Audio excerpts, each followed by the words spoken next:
MP को बिना बिना प्राय bang से प्राय मिस्त्री तो को बिना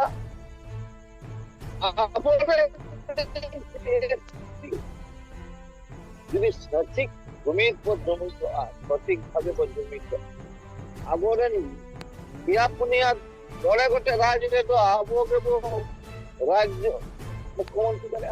কারণ আবু ভোট ব্যাংক হবে না আবু निर्णायक ভোট আবু ভোট परसेंटेज अड़ी ढेर के मेनखान आबो जुमिद के बन बंद दिया जुमिद के दाड़े जुमिद के झोटो रकम जुमिद जैसे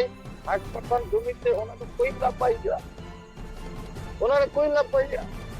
तेल जुमिद तो ही समाप्त तो बचाव लगी हमारा धर्म बचाव लगी हमारा आइडियोलॉजी बचाव लगी हमारा राय लक्ष्य आबादी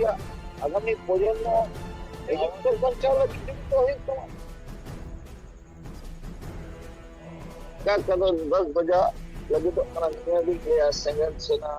अब कमी अब आरो जोर के साथ नवा रूप से वो कमी माने का मां मैं जो रोक तो करा तो हुआ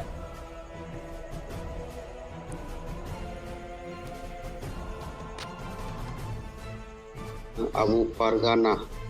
सोम सोरेन और सारे कवि को को सेलेक्ट को ताहे कान ताबुना तो सर कथा दो नोई जे अबुआ नो कवि अबुरेन कार्यकर्ता सला पब्लिक को विजिट वोर दाड़िया को मा ओना लगी 13 तारीख नहा ऑल आसाम लेवल रिया मिटन बैठक ओनारे जतो हड़ ब्लॉक पंचायत खन एहब कते स्टेट लेवल रेन जहां तिना कमिया कुगी मेना लेया जतो हड़ जावरा कते ओंडे गी ठौका गुटायाले जे प्रत्येक जिला जिला रे अबु सारना धर्म जनजागरण सभा सला अबुआ समाज सुधार सभा ओका महीना खन कालेका बुन एहब लेखान अबु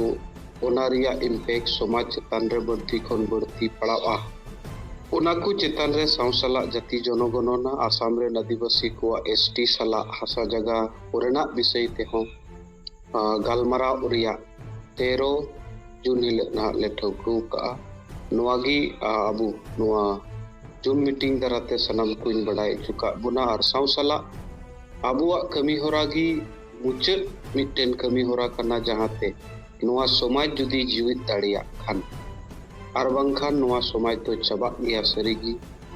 गुजु हर रिबु तिंगु करना बंचा लगित जतो लेकाना उपाय से हर डहार गोंके उदुक कवा बुना ओना बुन अयुर इदी लेखान गी नोआ समाज बु बंचा रुवर दाड़िया अदो मा गोंकी इसे को निये को कथा मिक बार रिपोर्टिंग दो तुलुज इना खाटो मचा बिचार नोडे गिन थुकुम किया सनाम को तोड़ाते आयमा सरहाव और जोहार।